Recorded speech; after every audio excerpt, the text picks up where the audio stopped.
What's going on, everyone? My name is Twig, and today we're talking about Blade Chimera, a newly released Metroidvania game developed by Team Ladybug and WSS Playground. My brother picked this one up for me on Steam, so I definitely got to tell him thanks. You can snag it during their introductory offer of $17.99 as well, which lasts until January 29th, and then it'll go back up to full price of $19.99. It is currently available on PC and the Switch, and it has a very positive rating as of right now. I put just under 20 hours into this game, making a few different videos covering it here on the channel, and this review will be the last one on it before we move on to the next few games. My overall impression of Blade Chimera after obtaining all achievements and spending so much extra time in the game is that I really enjoyed the game as a whole, even if it was really on the easier side of quote-unquote Metroidvania style games. I loved the combat mechanics, the art style, story, and music, and the price point is killer in my opinion. The boss fights were fun, and just unraveling the mystery of the backstory of Shin was super interesting all the way through till the end. If you do enjoy reviews after 100%, I started the series to enable me to review games that I get all achievements for in video format here on YouTube, and I also post written reviews on Steam, so feel free to add me on there. All the links will be down in the description. The game is set in Osaka, and you play as a demon hunter named Shin. Throughout the game, you'll battle demons, regain lost skills, and regain memories as you uncover the truth about your forgotten past. The story really drew me into this one, and as you go on missions to take out demons, you get a little more of a glimpse and a feeling that something deeper is going on. I was pleasantly satisfied with the story. I won't give away too much here with the gameplay, but if you're wanting to see the ending cutscenes, you can check out my All Bosses video, which includes both the normal and true ending. There is definitely this dark aesthetic mixed with a variety of enemies to immerse you in this one. Combat mechanics may seem a little foreign at first, but it feels awesome when you do get the hang of them. You have your main weapon, which I primarily used as a gun. Then you have a second weapon, which I used either the whip or lightsaber. And then you have your equipment that you can even expand to get a second slot. And this is where you upgrade essentially your armor with buffs like attack damage, defense, XP gain, that sort of thing. And there are a ton of different weapons to play around with as well. And the same goes for the armor upgrades that you can use to aid you in combat. A huge part of the game is Lux, a demon that you link up with at the start of the game that has the ability to shapeshift into a sword and do killer stuff like manipulate time, heal you with attacks, shield you from damage, all sorts of stuff. Overall, the game isn't too hard, but that's coming from someone who plays a lot of these. I think this game can be a great entry for some new players to the genre because it really leans more away from a Souls-like Metroidvania style with some features that just make it easier in general. You can pause the game at any time and warp to another area even while you're in combat. And when you're facing bosses, you can eat consumables to restore HP or MP, and you can fast travel literally almost anywhere. Now, for the collectibles, which there are quite a few of them, it really does make your life way easier because traversing the map could get pretty stale hunting down all 56 puzzle pieces, which you will need to do, but we'll talk more about the achievements here in just a second. I beat a lot of the bosses in one try, and I even limited myself to not using consumables during the fights because it just feels a little cheesy pausing the game to heal. There are no difficulty settings, and I will say the normal ending final boss did take me the most tries to do, but I wouldn't say I struggled at all compared to similar games. I don't know though, let me know your experience and how hard your time is in the game. I've heard some people say that they really struggled on a few of the bosses. A couple notable gameplay features that I wanted to mention that are key features that I personally like to know with these types of games are: is there enemy collision damage? Is there a markable map?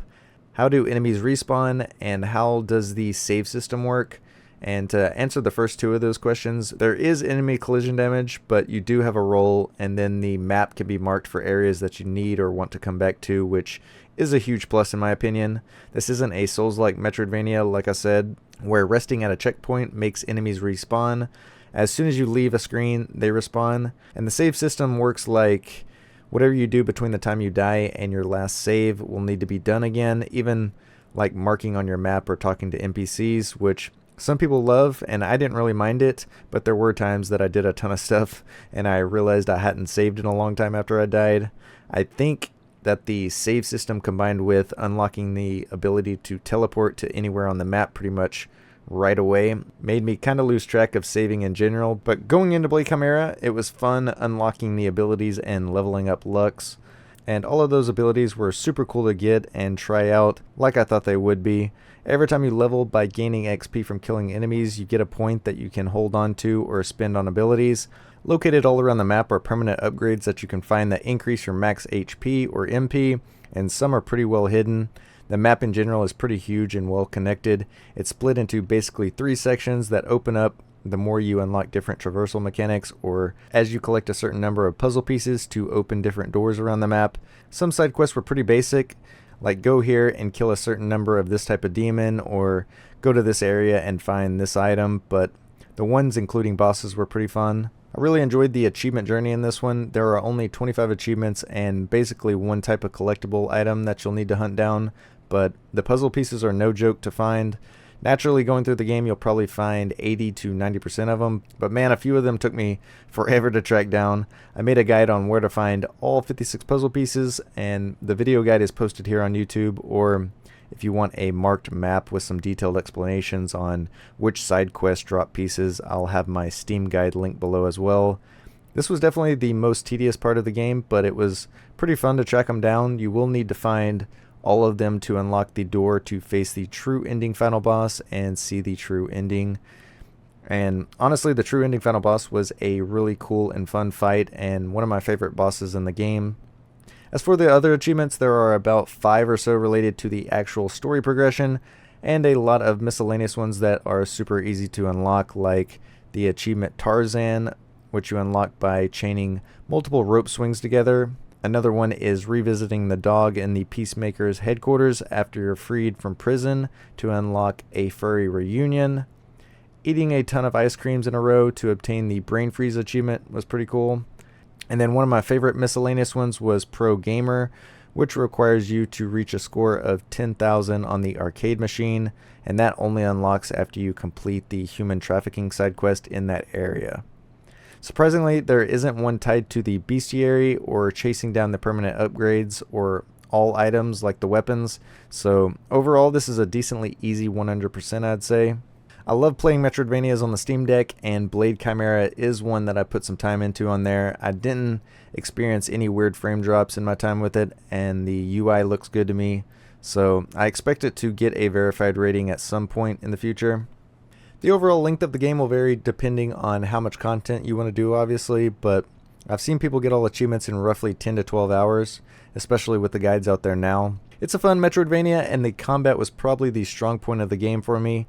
Once you unlock a few abilities and start chaining weapons together, along with the movement, you really start to feel like a demon hunter. And that's pretty much all I have for this one. Thank you for watching and listening. It really does mean a lot. There's a lot of really cool stuff on the horizon, and a few games I will be playing this weekend. There has been a ton of love on the past couple videos, so thank you, and I will catch you all in the next one. Peace.